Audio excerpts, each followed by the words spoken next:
रेगिस्तानी इलाके में रेत के टीलों के बीच एक पुरानी मिट्टी की झोंपड़ी में बाबा रफीकत शाह नाम का 100 साल का फकीर अकेला रहता था। एक रात जब वो गहरी नींद में सो रहा था, दरवाजे पर जोर से दस्तक हुई। चौंक कर उठा और झेरे लब बोला, इस वीरान जगह पर इस वक्त कौन हो सकता है? दरवाजा खोला तो सामने दो जवान और हसीन लड़कियां खड़ी थीं। वो बोली, हम रास्ता भटक गई हैं, काफिले के साथ जा रही थीं मगर रास्ता खो बैठी। क्या एक रात के लिए यहां पनाह मिल सकती है? बाबा रफीकत शाह ने एक लम्हे के लिए उन्हें हैरत से देखा, फिर बोला, आ जाओ बेटियां, आ जाओ। उसने झोंपड़ी के कोने में जगह दी। दोनों लड़कियां थकन से चूर फौरन लेट गईं और सो गईं। रात के आखिरी पहर एक लड़की को यूं महसूस हुआ जैसे कोई करीब खड़ा है। आंख खोली तो देखा कि बाबा रफीकत शाह उसके पास खड़ा अजीब नजरों से देख रहा है। वो चौंक कर बोली, यहां क्या कर रहे हो? बाबा बोला, बेटी, लगा तुम्हें सर्दी लग रही है, ये चादर देने आया हूं। लड़की ने नाखुशी से चादर ली और दोबारा लेट गई। बाबा कुछ देर वहीं खड़ा ताकता रहा, फिर अपने बिस्तर पर वापस चला गया। सुबह जब लड़कियां जाने लगीं तो बाबा ने रोका, रास्ता लंबा है, तुम दोनों जवान हो, रात का वक्त मुनासिब नहीं, एक दिन और रुक जाओ, कल मैं काफिले का इंतजाम कर दूंगा। लड़कियों ने पहले इनकार किया, मगर जब बाबा ने जिद की तो कुछ सोचकर मान गई। पूरा दिन बाबा उनसे नरमी और मुस्कान से बातें करता रहा, मगर उसकी नजरें कुछ और ही कहानी सुना रही थीं। रात आई, सब सो गए। आखिरी पहर बाबा फिर उठा और एक लड़की के करीब जाकर उसके माथे पर हाथ फेरने लगा। लड़की चौंक गई और गुस्से से बोली, ये क्या कर रहे हो? बाबा ने बहाना बनाया, बेटी, तुम बिना तकिए के लेटी हो, गर्दन में दर्द न हो, ये तकिया ले लो। लड़की ने खामोशी से तकिया ले लिया। बाबा वापस जाकर लेट गया, मगर दिल में सोचता रहा, ये मेरा आखिरी मौका था, मगर हाथ से निकल गया, कल कुछ और सोचना होगा। सुबह लड़कियों ने पूछा, क्या जाने का इंतजाम हो गया? बाबा ने बहाना बनाया, अभी नहीं, कल एक काफिला गुजरेगा, उसके साथ जाना। लड़कियां मान गईं और एक रात और रुकने पर तैयार हो गईं। बाबा के चेहरे पर खुशी की हल्की सी झलक उभरी। रात की तारीकी बढ़ती गई। दोनों लड़कियां अपने बिस्तरों पर लेट गईं और नींद की कोशिश करने लगीं। मगर बाबा रफीक शाह का दिल बेकरार था। वो लेटा तो जरूर, मगर नजरें लगातार कोने में लेटी हुई लड़कियों पर टिकी थीं। चुपके से उठा और आहिस्ता आहिस्ता उनके करीब पहुंचा।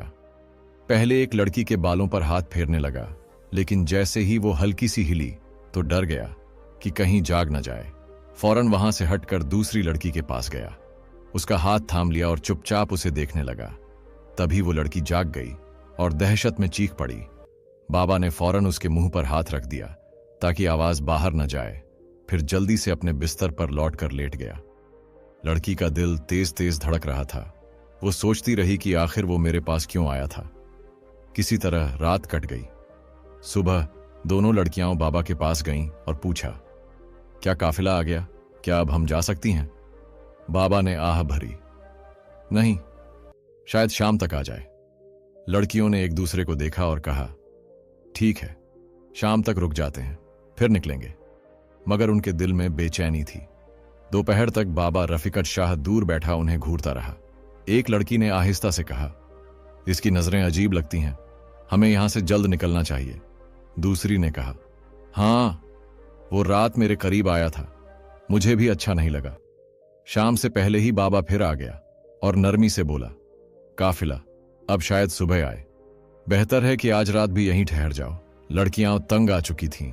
नहीं, हम अब नहीं रुक सकते, काफिला आए या ना आए, हम निकल रहे हैं। बाबा बोला, ये वीराना है, रात को दरिंदे भी घूमते हैं, तुम जवान लड़कियां हो, अगर कुछ हो गया तो?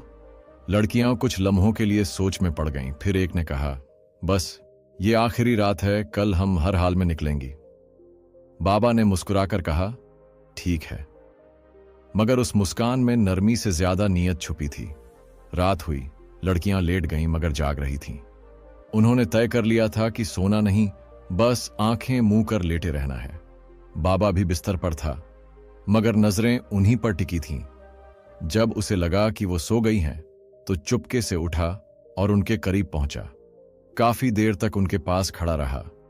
फिर एक लड़की के कदमों के पास बैठकर उन्हें सहलाने लगा। लड़की हिली तो वो घबराकर पीछे हट गया। फिर दूसरी। बाबा रफीकत शाह का दिल बेचैन था। वो लेटा तो जरूर, मगर नजरें लगातार कोने में लेटी लड़कियों पर थीं। चुपके से उठा और आहिस्ता आहिस्ता उनके करीब गया। पहले एक लड़की के माथे को छुआ। उसी लम्हे वो भी जाग गई, करवट बदल ली, मगर कुछ बोली नहीं।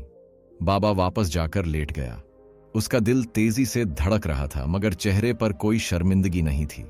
सुबह दोनों लड़कियां सख्त लहजे में बाबा के पास आईं। क्या अब काफिला आया है या फिर कोई और बहाना है? बाबा चुप रहा, फिर बोला, अभी नहीं आया, शायद शाम तक आ जाए। लड़कियां झुंझला गईं।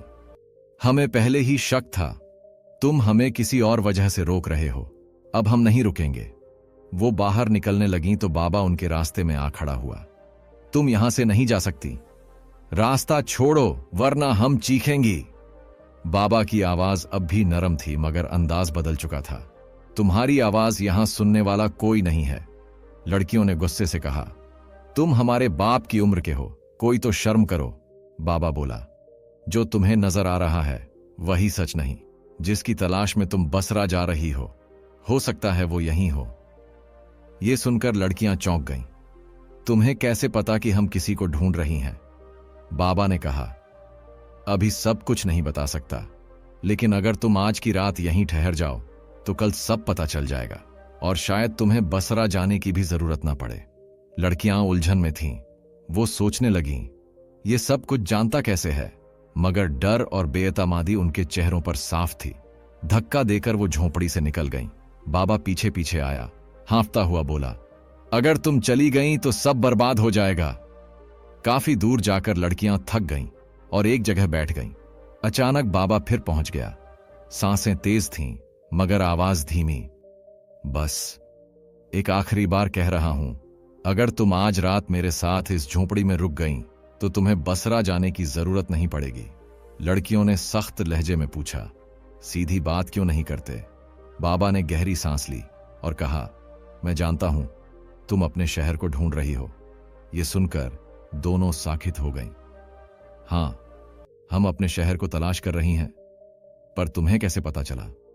बाबा ने संजीदगी से कहा, मुझे सब पता है, मगर शर्त यह है कि तुम आज की रात यहीं रहो, तभी मैं सब बता सकता हूं। लड़कियां हैरान थीं, डरी हुई भी और शक में भी। कुछ देर बाद एक ने कहा, ठीक है, बस ये आखिरी रात है, इसके बाद अगर कुछ हुआ तो हम कुछ नहीं सुनेंगी। बाबा के चेहरे पर अब एक अजीब सी खुशी थी, जैसे कोई ख्वाब पूरा होने वाला हो। वो वापस झोंपड़ी की तरफ चल पड़ा। लड़कियां आगे आगे, बाबा पीछे।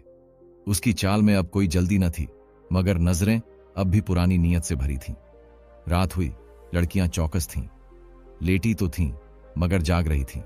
बाबा भी बिस्तर पर था, मगर दिल में तूफान ली। जब रात का आखिरी पहर आया, बाबा उठा। पहले एक लड़की के पास गया, उसका हाथ पकड़कर अपने सीने से लगा लिया। लड़की ने फौरन हाथ झटका और गुस्से में मुंह फेर लिया। फिर वो दूसरी लड़की के करीब गया और उसे देखने लगा। कुछ पल बाद बाबा रफीका शाह वापस अपने बिस्तर पर लेट गया। उसके चेहरे पर कोई शर्मिंदगी न थी, बस जैसे वो किसी अंजाम का इंतजार कर रहा हो। सुबह की हल्की रोशनी मिट्टी भरी झोंपड़ी में दाखिल हुई। लड़कियां अब भी जाग रही थीं। नींद की जगह उनके चेहरों पर डर और बेचैनी थी। उन्होंने तय किया कि बिना कुछ कहे यहां से निकल जाना है, लेकिन जैसे ही वो झोंपड़ी से बाहर निकली, एक कोने में एक नौजवान बैठा नजर आया। साफ चमकता चेहरा, सादा लिबास, मगर पीठ उनकी तरफ। वो हैरान हुई, करीब जाकर पूछा। नौजवान ने जैसे ही चेहरा मोड़ा, दोनों लड़कियां चीख उठीं, ये तो हमारा शौहर है। वो भागकर उससे लिपट गईं। आंखों से आंसू बहने लगे। ये लम्हा किसी ख्वाब जैसा था। तुम यहां कैसे? हम तो समझे थे तुम खो चुके हो। नौजवान ने नरमी से जवाब दिया, ये ख्वाब नहीं, मैं वापस आ गया हूं। फिर लड़कियों ने हैरत से पूछा, लेकिन तुम इस बाबा के घर में कैसे पहुंचे, और वो कहां गया? नौजवान ने कहा, पहले उसे ढूंढ लो। उन्होंने झोंपड़ी छान मारी, मगर बाबा रफीका शाह कहीं न था, जैसे हवा में गायब हो गया हो। नौजवान ने गहरी सांस ली और कहा, अब वक्त आ गया है कि तुम सब जान लो। वो बोलने लगा, कई साल पहले एक दिन मैं बाजार जा रहा था। रास्ते में एक बूढ़ा आदमी और एक खूबसूरत लड़की मिली। मैंने मजाक में कहा, तुम इस बूढ़े से क्यों शादी की? तुम तो किसी जवान के साथ होनी चाहिए। बस वो लड़की कुछ बड़बड़ाई और एक लम्हे में मेरा चेहरा उस बूढ़े जैसा हो गया और उसका चेहरा मेरा। लड़कियां ये सुनकर सन्न रह गईं। नौजवान ने कहा, यह मेरी सजा थी कि मैं एक फकीर की शक्ल में रहूं, लेकिन एक उम्मीद दी गई थी। अगर मेरी अपनी बीवी दिल से मुझे ढूंढती हुई इस वीराने तक पहुंचे और बिना मेरी असली पहचान जाने मेरे साथ कुछ वक्त गुजारे, तो ये सजा खत्म हो जाएगी। और हां, मैं खुद अपनी सच्चाई जाहिर नहीं कर सकता था। लड़कियों ने कांपती आवाज में पूछा, तो क्या तुम वही फकीर थे?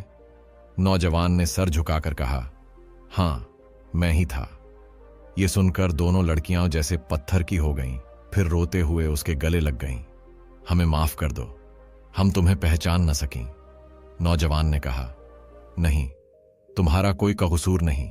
तुम्हारा दिल सच्चा था और इसी सच्चाई ने मेरी कगैद तोड़ दी।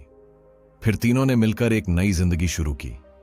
ऐसी जिंदगी जिसमें अब कोई फैसला न था, न कोई राज, न शक सुबक।